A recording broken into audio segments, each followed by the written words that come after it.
নমস্কার সকলকে কৃষ্ণা রান্নাঘরে স্বাগত জানিয়ে আজকে রান্নাবান্না শুরু করব। আর আজকে চলে এসেছি এই যে রাঙালু নিয়ে। শীতকাল অনেক দিন আগেই পড়ে গেছে, তো শীতকাল পড়ে থেকে এখনও পিঠের রেসিপি আপনাদের সঙ্গে শেয়ার করা হয়নি। অনেকেই বলছেন যে কৃষ্ণা কিছু পিঠের রেসিপি শেয়ার করো আমাদের সাথে, আর সামনেই তো পৌষ সংক্রান্তি, তো চলুন এবার থেকে কয়েকটা পিঠের রেসিপি আপনাদের সঙ্গে শেয়ার করব, খুব সুন্দর সুন্দর পিঠের রেসিপি। তাহলে আজকে বানাচ্ছি ক্ষীরের পুর ভরা রাঙালুর পিঠে। রাঙালুর পিঠে বানানোর জন্য আমি 500 গ্রাম রাঙালু নিয়েছি। খুব বেশি রাঙালুর দরকার নেই। আর এই দেখুন রাঙালুর সাইজগুলো এইরকম, একদম দেশি রাঙালু। হালকা করে রাঙালুর ছালগুলোকে একটু তুলে দিচ্ছি। বটির উল্টো পিঠে এইভাবে একটু হালকা করে ঘষে নিলে এই ছালগুলো উঠে যায়।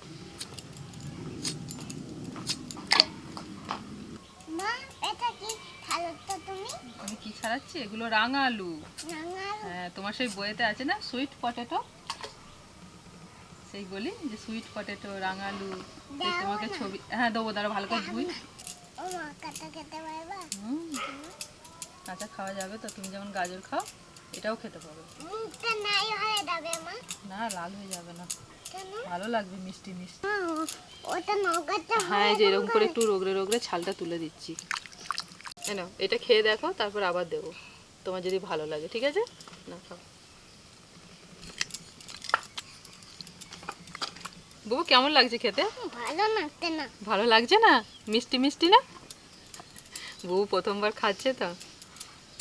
এটা কিন্তু রান্না করার বারবার সিদ্ধ করে খেলে বেশি ভালো লাগে, কাঁচা অতটা ভালো লাগে না।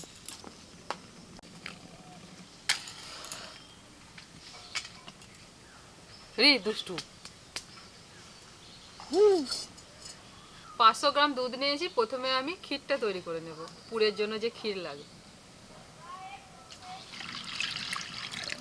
এই উনানটা শীতকালে রান্না বান্না করার জন্যই পাতা হয়েছিল। আর একদিন মাত্র রান্না হয়েছিল, সে একদিন ফুচকা বানিয়েছিলাম, তো সেই দিনই ফুচকা ভেজেছিলাম। তারপর থেকে আর করা হয়নি, কারণ প্রচণ্ড হাওয়া দেয় তো, আর এই ফাঁকাতে হয় না। তাই আজকে যে গার্ড দিয়ে আনছি, আজকে এখানেই পিঠে করবো। আজকে 2 দিন জ্বলছে, আর একটু জ্বলতে জ্বলতে উনুন ঠিক হয়ে গেলে রোজের ঠিকঠাক জ্বলবে। নতুন উনুন বলে যে ভালো জ্বলছে না, তোতন বলছে দাঁড়া আমার হাতে উনুন ভালো জ্বলে, তোতনের জন্য ঠিকঠাক করে জ্বেলে দিচ্ছি। আজকে হাওয়াটা কম, কদিন তো যা হাওয়া দিচ্ছিল বাপরে, আজকে হাওয়াটা কম বলেই আমি এখানে বসলাম যে আজকে এখানেই রান্নাটা করি। হ্যাঁ পুরি বাপরে, একটুখানি অপেক্ষা করো, এক্ষুনি হয়ে যাবে। চেষ্টা করছি রান্নাটা এখানে করার। এতক্ষণ হাওয়া দিচ্ছিল না, আবার হাওয়া দিতে শুরু করে দিয়েছে। আমি তো ওদিক থেকে আবার এদিকে ঘুরে পড়লাম, মানে তাকাতেই পারছি না।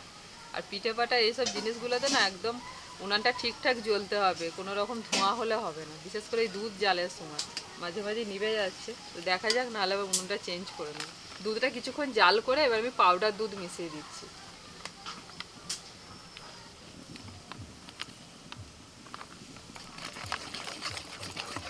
জানুয়ারি মাস পরে থেকে সত্যি সত্যি যা শীত পড়েছে, এই শীতের জন্য আমরা সারা বছরই অপেক্ষা করে থাকি। গরমকালে কিন্তু এই সময়টা আমরা বুঝতেই পারি না।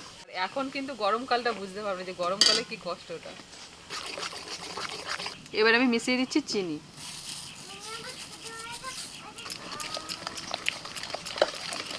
এবার দুধটা জাল করে করে ঘন করে নেব, আর ঘন হয়ে গেলেই আমাদের ক্ষীর তৈরি হয়ে যাবে। জাল করে দুধটা নাড়াচাড়া করতে করতে দেখুন দুধটা অনেকটা শুকিয়ে গেছে আর একদম ঘন হয়ে গেছে। দুধ মেরে ক্ষীর তৈরি হয়ে গেল। এবার নামিয়ে নিচ্ছি।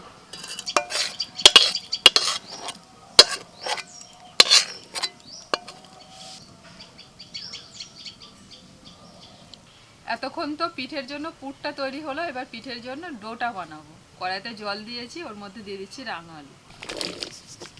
100 গ্রাম মুগের ডাল নিয়েছি, আর মুগের ডালটা একটু ভালো করে ধুয়ে নিচ্ছি। এখানে কিন্তু মুগের ডালটা ভাজার দরকার নেই, একদম জলের মধ্যে ধুয়ে কড়াই দিয়ে দিলেই হয়ে যাবে।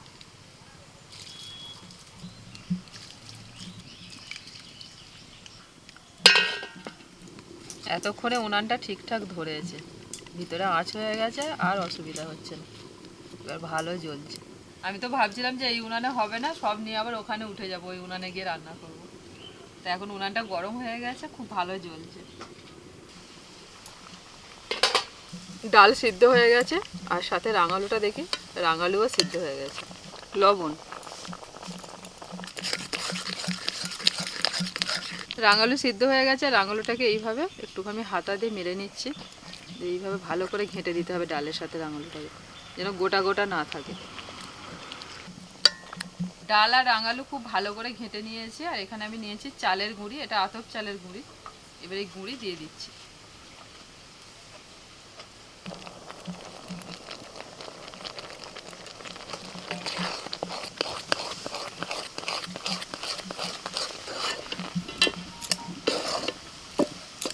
যা গুঁড়ি দেওয়ার সব এখানেই দিয়ে দিতে হবে, দিয়ে এইভাবে ডোটাকে তৈরি করে নিতে হবে, আর হাত দিয়ে দেখে নিতে হবে যে এইরকম ঠিক মাখা মাখা হয়েছে, নরম থাকলে হবে না।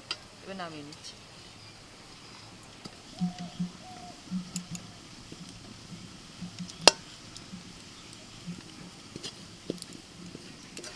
একটু গরম থাকতে থাকতে হালকা হাতে গরমটা লাগবে, তো এইভাবে একটুখানি ডোটাকে ভালো করে মেখে নিতে হবে, আর গরম অবস্থাতেই মাখতে হবে, এটা কিন্তু ঠান্ডা হয়ে গেলে আর মাখা যাবে না।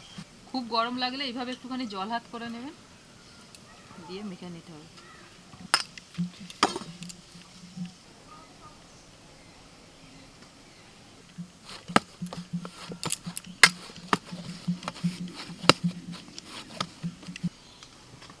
ভালো করে ডো দুটো মেখে নেওয়া হয়ে গেছে, এবার এটা আমি এখন ঢাকা দিয়ে একটুখানি রেখে দিই, তারপরে পিঠে সলা শুরু করব।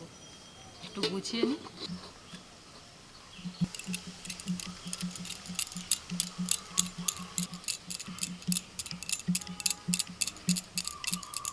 একটু করে ডো নিয়ে এবার পিঠেগুলো সলে নিচ্ছি।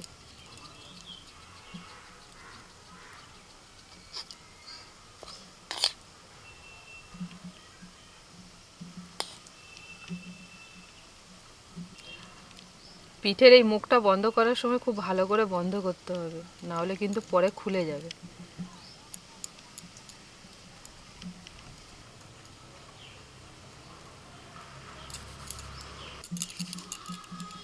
এইভাবে সব পিঠেগুলো সলে নেব।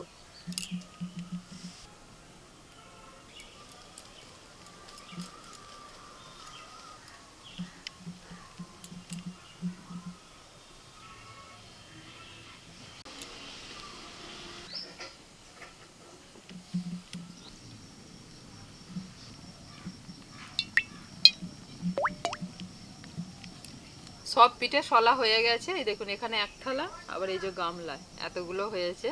আর এদিকে উনান ধরিয়ে কড়াই বসিয়ে আমি কড়াইতে সাদা তেল দিয়ে দিয়েছি।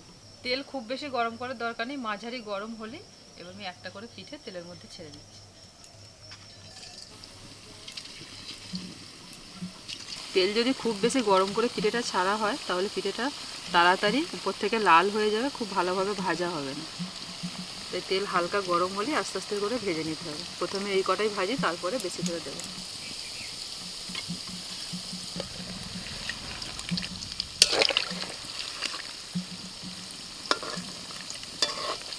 পিঠেগুলো ভাজার সময় না উনানের জালটা একই রকম রাখতে হবে, একদম মাঝারি আঁচে আমি ভেজে নেব।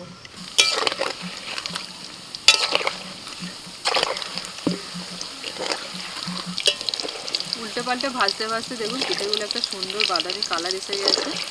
এবার আমি তুলে নেব। এর থেকে বেশি ভাজলে কিন্তু তখন পিঠেটা খুব শক্ত হয়ে যাবে, তখন খেতে ভালো লাগবে না। ঠিক এইরকম কালার এলেই তুলে নিতে হবে। একবার ভাজা হয়ে গেছে, আবারও কিছু পিঠে ছেড়ে দিলাম।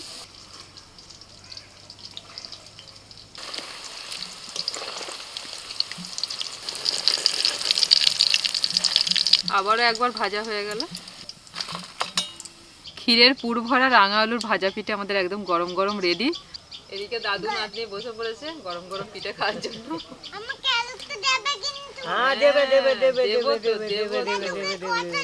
আচ্ছা, দাদুকে যতগুলো দিয়েছে তোমাকেও ততগুলো দেবো, ঠিক আছে?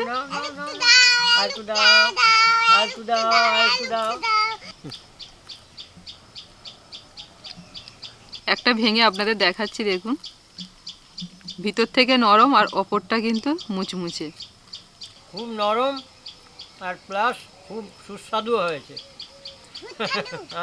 খুব যদি বেশি কড়া করে ভাজা হয় না তখন শক্ত হয়ে যাবে উপরটা, খুব শক্ত হলে আমি খেতেই পারতাম না। ঠিক যেরকম ভাজাটা করেছি এইরকম ভাজবেন, দেখবেন দারুণ খেতে লাগবে। ভীষণ বেশি শক্তও হয়ে যাবে না, আবার বেশি নরমও হবে না। এটা কালকে পর্যন্ত ভালো লাগবে খেতে, ঠিক এইরকমই থাকবে। এই যে দাদু খাচ্ছে, এক্ষুনি ভিডিও টাটা করে শেষ করে দিচ্ছে। গুড নাইট, টাটা করি কি। পিঠে তৈরি করার শেষে কিছুটা ক্ষীরের পুর বেঁচে গেছিল, বুবলু এসে সেটা খেয়ে নিয়েছে, পেটটা একটু ভরে গেছে। পিঠে নিয়ে বসে আছে। আধখানা নিয়েছি। আচ্ছা তুমি আগে ওটা খাও, তারপর আবার ভেঙে দেবো, খাও। এই দেখো আমি আধখানাই একবারে খেয়ে নিচ্ছি। তুমি একটু একটু করে খাচ্ছ তো। আচ্ছা খুব ভালো, খুব ভালো, সবটা খেয়ে নাও। এই ঠান্ডা পড়ে থেকে এই প্রথম হলো, হ্যাঁ, এত সুস্বাদু বা ভালো পিঠে। হ্যাঁ, এবারে হবে আরো, হ্যাঁ আরো পিঠে হবে। আরো পিঠে হবে, সরিষাকালি হবে, সব হবে। আর সরু চাকলে তো আমাদের বাবার ভীষণ প্রিয়, সেটাও একদিন আপনাদের সঙ্গে শেয়ার করব। আর সত্যি হুম, করে তাই, আমার- এবছর ঠান্ডা পড়ে থাকে আমাদের এই প্রথমবার পিঠে হলো, মানে রান্না করে, বাড়িতে একদিন হয়েছিল, সেটা আলাদা।